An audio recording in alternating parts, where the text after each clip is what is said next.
E aí, nobres espectadores do canal Central HQs, bem-vindos a mais um vídeo resenha aqui do canal. Eu me chamo Fernando e hoje nós vamos falar de Locke & Key, os volumes 2, 3 e 4, série publicada pela editora Geektopia, material que concorreu ao prêmio Eisner.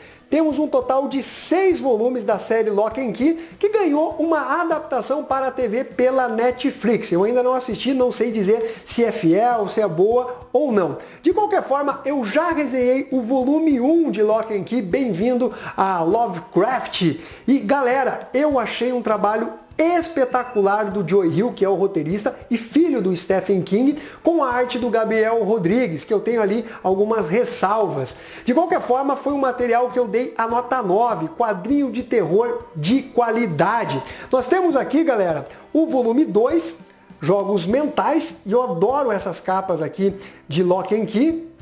O volume 3, que é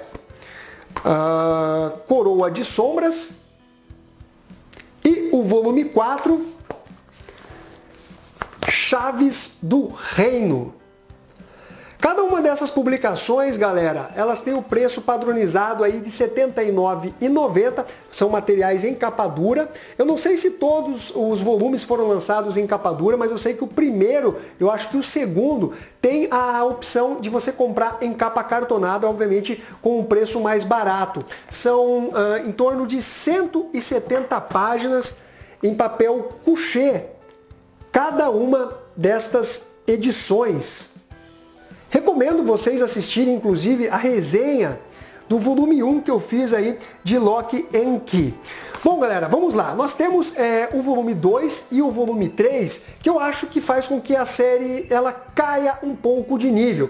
Não a ponto de torná-la ruim ou apenas meia boca. Continua sendo um quadrinho de terror acima da média, mas as coisas acabam demorando mais para acontecer. O Joe Hill, ele opta por explorar um pouco mais da intimidade, do relacionamento e das tramas do Lucas Caravaggio, que agora é conhecido como Zach Wells, né? Ele mudou ali a sua forma e tal para poder se aproximar da família Locke, né? Que sofreu aquele grande trauma, né? Onde dois ex-alunos do pai, né? Dessa família, do patriarca, acabaram invadindo a casa e matando eles. E aí um dos filhos conseguiu reagir, o Tyler, né? Que talvez ele junto do boy, na verdade é a família toda ali que são os protagonistas, né? Então, basicamente ele começa a explorar essas maquinações do Lucas, né? A forma que ele manipula a família, as amizades, né? Os problemas amorosos também do Tyler, que é um garoto traumatizado, mas de bom coração, é um cara grandão, forte. Aí você tem o Bode, que é a criança, né? O molequinho que descobriu a primeira chave, inclusive, que era a chave fantasma. Então o Joe Hill, ele vai expandindo um pouco mais essa questão das chaves. Você começa a descobrir que existem vários tipos de chaves, cada um com um efeito diferente. Uma que muda o gênero, além da chave fantasma, que eu já comentei com vocês, aquela que abre portas, né, como fosse um teletransporte, uma chave que deixa o personagem gigante. Enfim, obviamente não vou ficar entrando em detalhes para quem quiser poder, né, ser surpreendido aí com o desenvolvimento dessas chaves dentro da história de Locke & Key. Então nesse volume 2 e nesse volume 3 nós temos aquela preparação de terreno pro punch que vem no volume 4, e que punch! Era algo que eu estava esperando já desde o volume 2, do volume 3, visto que o volume 1, ele é realmente um quadrinho muito intenso, em alguns momentos assim ele é bem cru, sabe? Traz um aspecto assim de algo muito violento, né, que você está presenciando, e o volume 2 e o volume 3 acabam sendo mais mornos nesse sentido. E aí chega no volume 4, né, quando o Lucas, que está fazendo todas as manipulações, ele atrai uma espécie de reinado das sombras para atacar a família Locke, e aí tem o conflito envolvendo a irmã dele, do Tyler no caso, com a mãe, e as duas não se bicam, ficam um jogando a culpa no outro e tal, e esse Lucas, o Caravaggio, né, que está se passando ali de amigo da família Locke, namorando inclusive a garota da família, Ele é um personagem realmente muito interessante, ele tem uma certa elegância, sabe? É um personagem realmente muito atrativo.